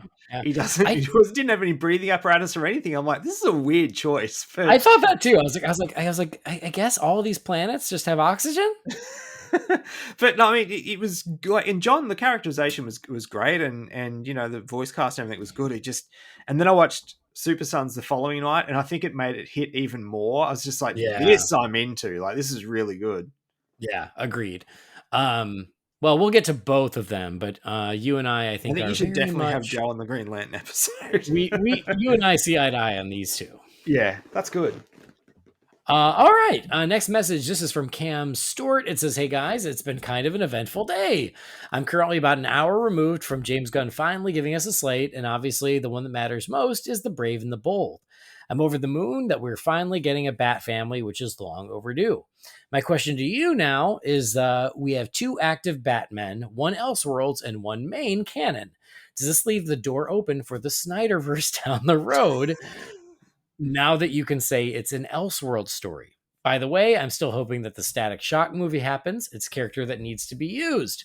I know you guys don't love the Batman like I do, but maybe now there will be a version that you love too. I love the show. Hope you guys are more excited after all we DC fans have been through. Thanks, Cam. Thank you for the message. And yeah, it's what a time. What a day it was yesterday. It was one of those days where no work was done. Question. So, does this leave the door open for the Snyderverse? Technically, it does, but I don't think I would bet every precious thing in my life that I have that it's not going to happen. Yeah, I agree. Yes, all things are possible. It does leave the door open. Do I think it will happen? I don't. It doesn't seem that way. So, and again, I preface it as always going, I would love to see it, but I'm not holding my breath for it.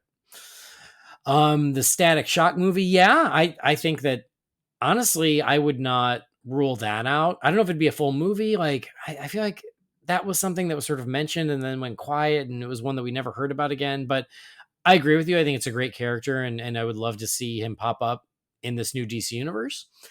And as for another version of Batman that hopefully will that we will like more than the Reeves one, I agree. I hope so. Like I said on the last episode, like for everybody who loves the Reeves version, that's going to keep going, and that's great. And then now we have an alternative, and for the people who are going to be down with both, then they're the biggest winners of all.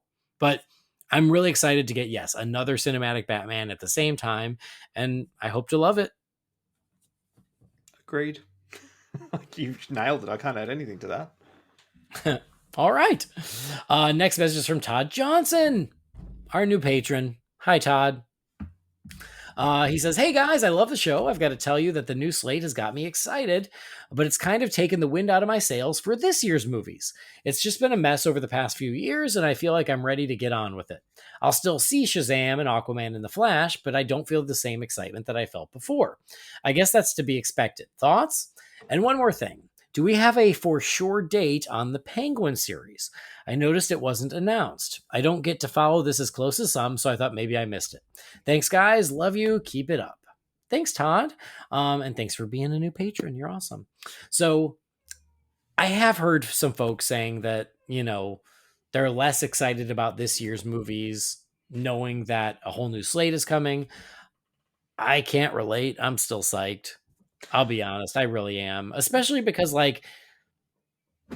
maybe it's just business, and it might have been. It might just be BS. But like the way Gunn and Safran are like, "Oh, we were so lucky about the 4 movies that we inherited because those actually work well with what we're planning." And again, that could just be posturing, but that was nice to hear. And I do think for the folks who were like, "Well, now they don't matter." I'm like, do you only watch movies if you think there's going to be a sequel or if it connects to another movie? I don't. I watch movies because I think it'll be a good movie. And like the Shazam trailer, like if we don't get a Shazam 3 or whatever, that still looks like a fun as hell superhero movie. So I'm excited to go see a fun as hell superhero movie. And if it ends up connecting to the universe or there ends up being another sequel, great. But for now, I'm excited about a brand new Shazam movie that looks really fun. And that's kind of how I feel about all 4 movies this year. I'm just excited to get 4 more DC movies. And next year, 2024, as far as movies go, it's going to be a lean year. So I'm going to enjoy this year. You better believe it.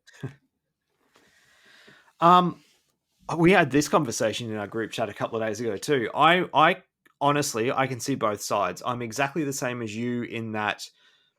I'm looking forward to the movies this year because they all look like really solid, entertaining, good DC movies, and that's what I'm all about. But I do also understand the mentality of some people going, yeah, but they don't, it's kind of all for nothing now. Like, that's kind of how I felt about Black Adam after the news came out about Cavill, he's back and then he's gone, and The Rock. I was kind of like, well, I enjoyed that, but it kind of feels like it was all for nothing now. And then I rewatched it, and I'm like, no, it was actually a really fun movie. Like, to hell with what it meant business wise. But I do understand that mentality because we're in a unique position where these movies are coming out, but we already know that a reboot's coming. I am the same as you after yesterday, however, and we can only take them at their word that the 4 movies that are coming, it looks like, because it's not the hard reboot that we thought it was going to be, that there is a possibility that they can continue, which does make me even more excited for them. Like I said, not that I wasn't anyway. So yeah, I'm happy with the way things are, but I'm with you guys in that I'm very excited for them regardless, but I can understand that train of thought. So yeah. Okay. As for the Penguin series, they start shooting this month or next month, like within the next month. Let's say it that way. I feel like I want to say they used to say February, but then I thought I heard something about it getting nudged forward a little bit. Anyway, my understanding is that will come out next year in 2024. There has not been an official release date, but that's the assumption. So that makes sense. If 2025 is going to be, we know is the release for the sequel, like to have that come out in 2024 would make perfect sense. It helps bridge that gap. And so even though next year is going to be light on movies, we're going to have Joker 2 and that's it. We'll get quite a bit on HBO Max. We'll get the Penguin. We'll probably get Creature Commandos. My hunch is that will be next year as well. We'll probably get Waller next year as well. So HBO Max is going to be where I'm getting my DC fix while I'm waiting for the launch of the new slate in 2025. And obviously, too, Superman and Lois, and I'm hopefully Harley Quinn will get some more of that. Hey, Valentine's special coming up next week. Yeah, it's going to be great. That trailer was really good. Yeah. All right, next message is from Chad Schaefer. It says, hey, I had a thought and a question about the recent announcements regarding the future of DC, and I wanted to run it by you. My thought is a bit of a conspiracy theory. Even though they announced Creature Commandos and Waller as part of the slate, I still personally think that the universe will be a full reboot rather than a soft one. Waller was actually announced as in the works last May, and Gunn has referenced other Suicide Squad spin-offs being planned prior to him becoming head of DC. I think these might be the shows that they are finishing up, especially because Creature Commandos is in production already, which seems like it would have taken longer than November. I believe that they aren't announcing what they're rebooting prior to the 2023 movies coming out so they don't cut off potential box office. I feel the Creature Commandos and Waller, along with eventually Peacemaker Season 2, might be the last hurrah in the current DCEU. Otherwise, you could confuse people by keeping everyone but changing Superman and Batman. Seems like them wanting to streamline things, they would prefer to avoid that. I could be wrong, and if so, I'm still good, but that's just the sense I get. My question is, I had something that probably won't happen, but it would be interesting to see the internet implode.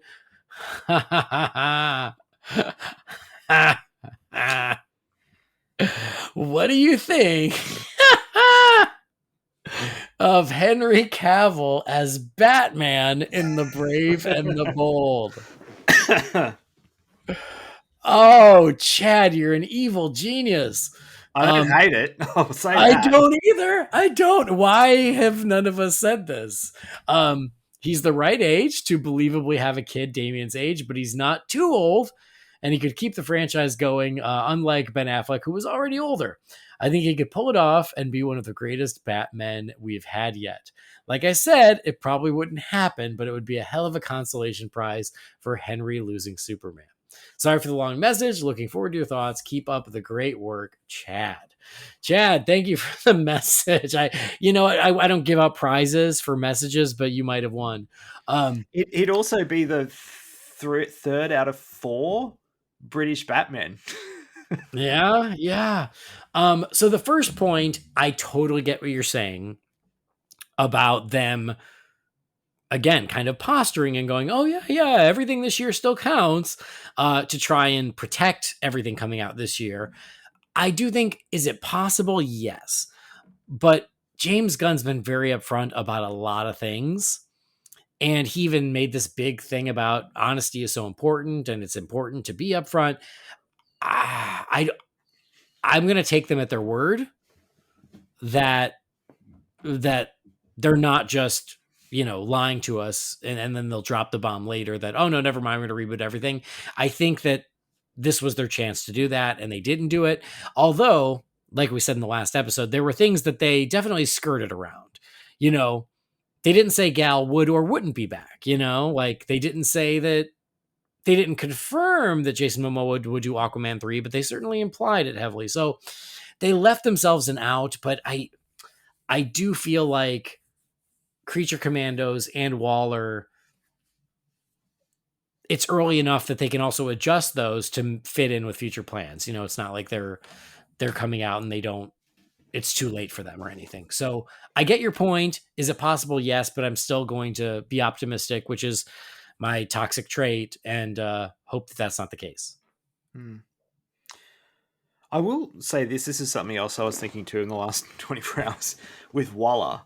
And I know you love it when I compare things to James Bond franchise, but I mean, yeah, you're speaking my language. I could see Viola Davis's Waller kind of being like the Judi Dench M when they rebooted with Casino Royale, in that even the director, like I remember watching Martin Campbell say, chronologically, it makes no sense for Judi Dench to still be M in this rebooted world, but she's the perfect actress to play that role.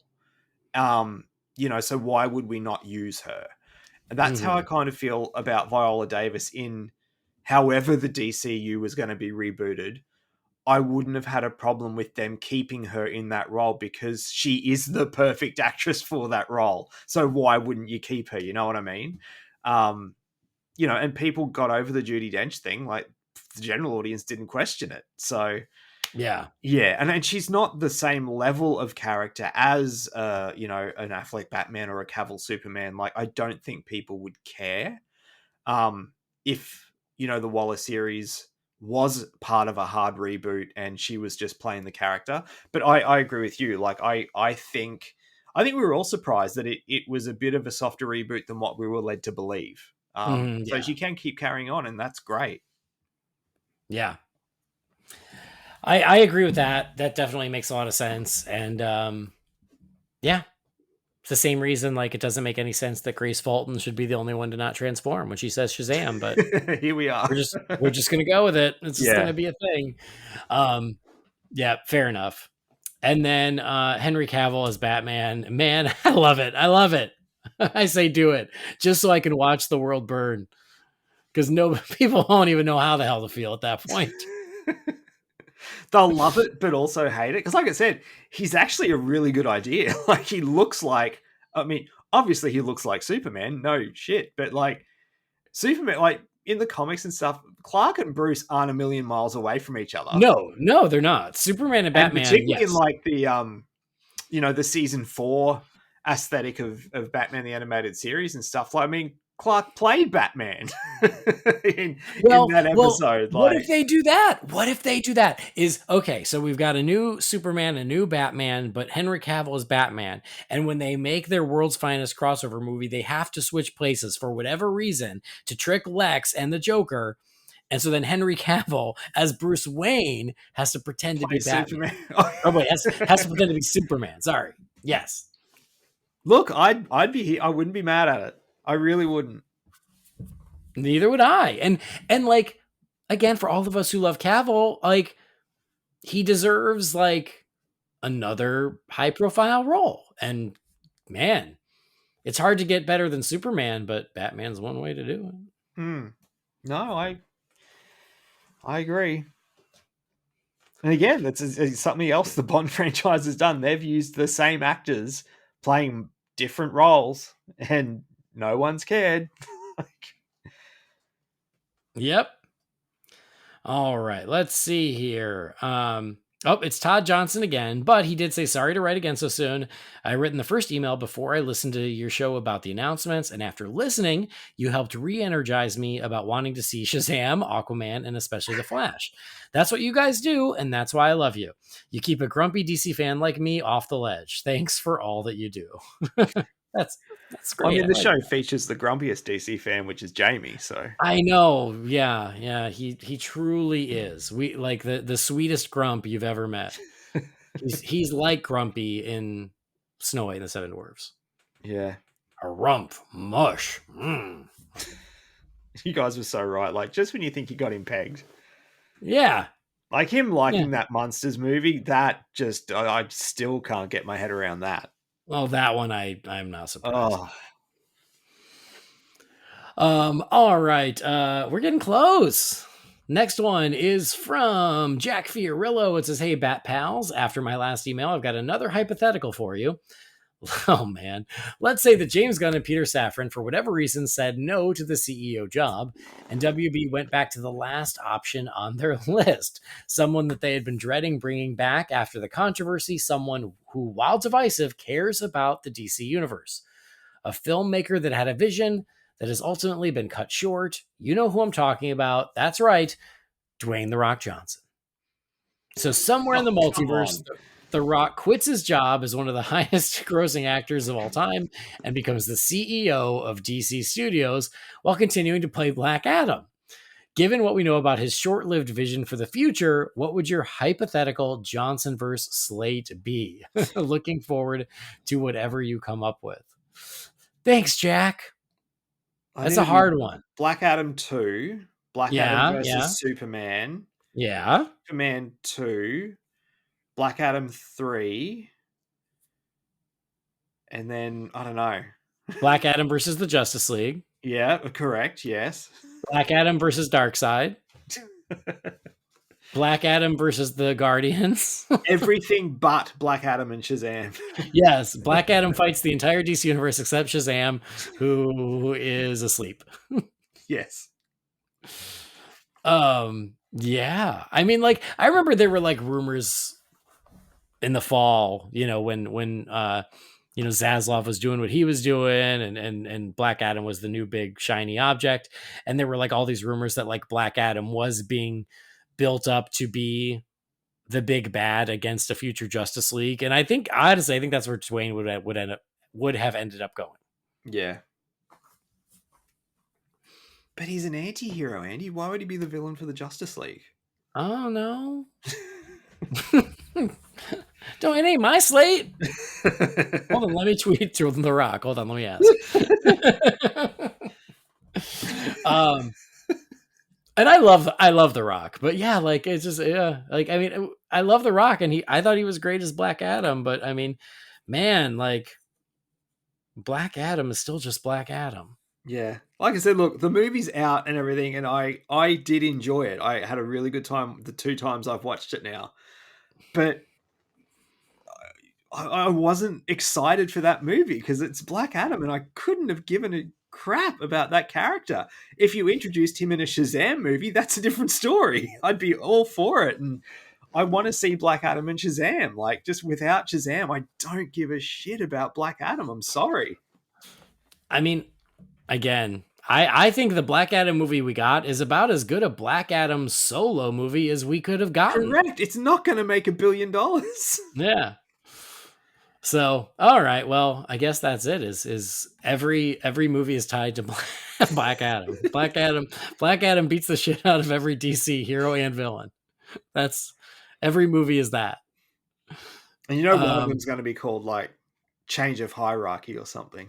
Yeah, yeah.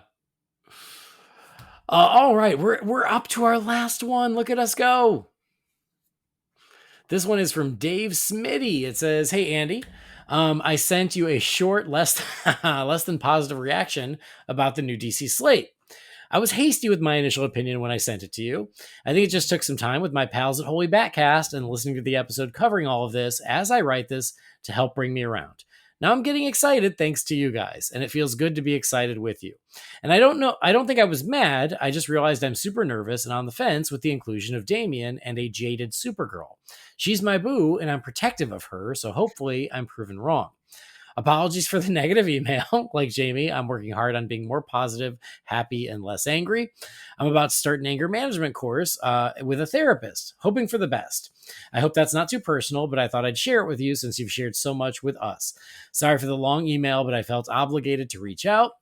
Thank you, Jamie and Brendan, for all the fun that I've had this past year getting to know you guys. It's been a ball. Take care. All the best. Love you guys, Dave." Thanks, Dave. And no, I mean, I appreciate that you came around. I appreciate that the episode helped you get more excited. That's hopefully what we do. And I also hope that we also were realistic about our reactions, because we also try to be as reasonable as possible. Sometimes we succeed, less, sometimes not as much, but that's okay. And good for you. Good for you for working on yourself and finding ways to improve. That's amazing. I've said it before. I'll say it again since you brought it up. Like, people go to therapy. And I don't mean go to therapy as in you're broken, you need to get fixed. I mean, go to therapy because it freaking helps. I went a few years ago and it's like, it's great. Like, there's just so many things that it helps you work through, and it makes you feel better, and it makes you feel less crazy and less alone, because what you're feeling is, guess what? Probably not as weird as or strange or unnatural as you think it is. It's probably pretty natural. You just got to have someone who knows that to help you work through it. And that's great. So I literally have a session in 2.5 hours. All right, great. You're going to talk to them about your emotionally abusive American boyfriend? Yes. Well, Yeah. How do I handle my feelings towards him and also continue to love my wife, That's the thing, though. The human heart can love so many people. It can. It can. I can love you, and that doesn't mean I love my wife any less. My wife is the best person I know. Right there with you, tied with you. No. She's cooler than me, though. I mean, a little bit. She is a prize. I'll say that. She can, help you in ways that I can't. She has boobs. I can't. She does, and man, she's got a lot of them too. We have a special closet just for the boobs. Can't wait till she hears this.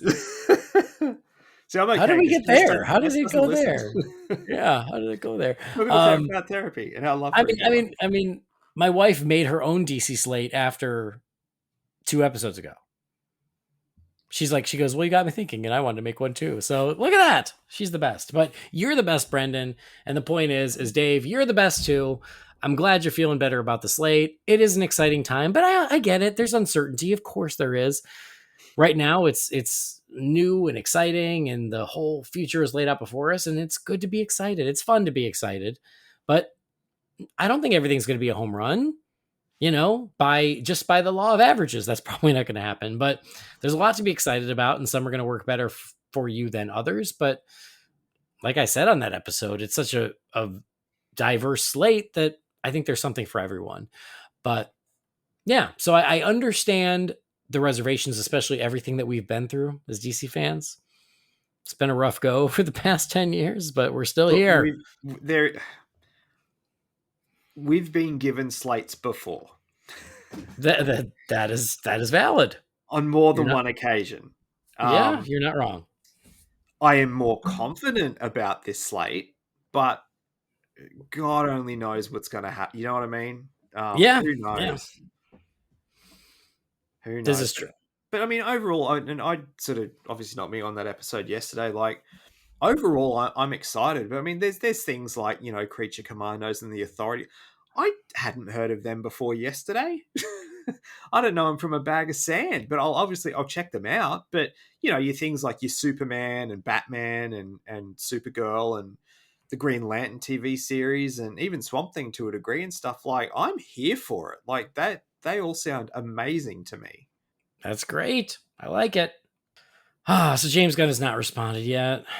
James. What an James, asshole. Come on, man. Like he's got anything better to do? Yeah.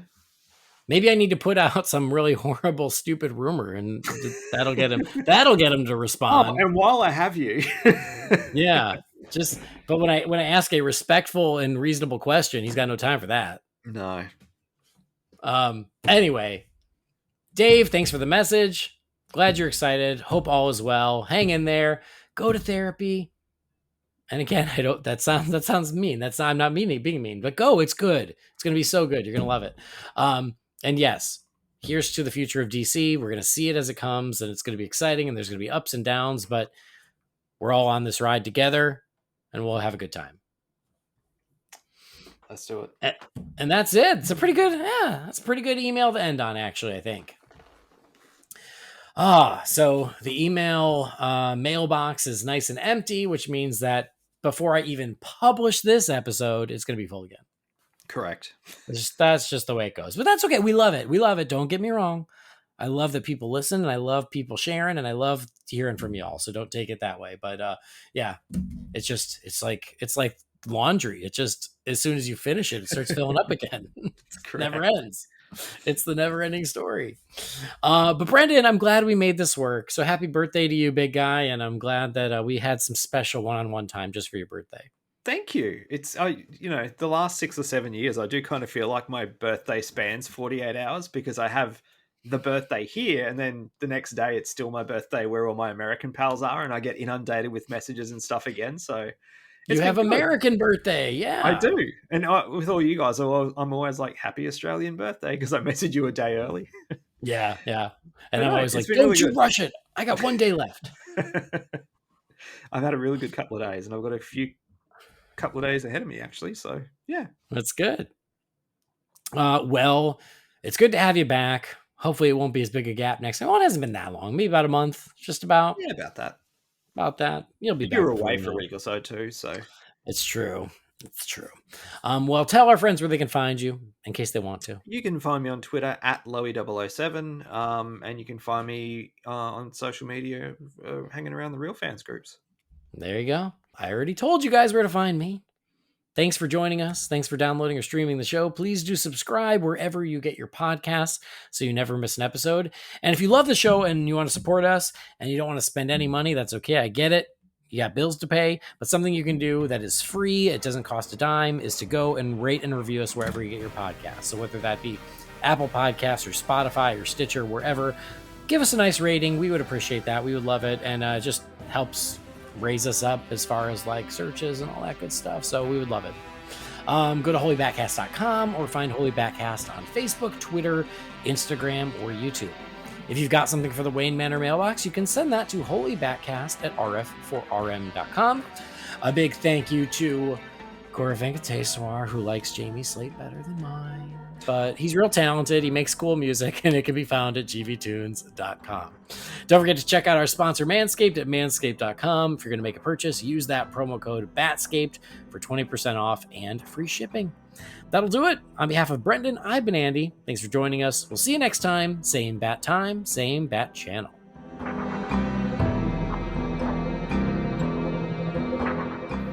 Holy BatCast is not affiliated with Warner Brothers or DC Entertainment. The views and opinions shared by the participants are theirs and theirs alone and do not represent the companies or organizations they happen to work for.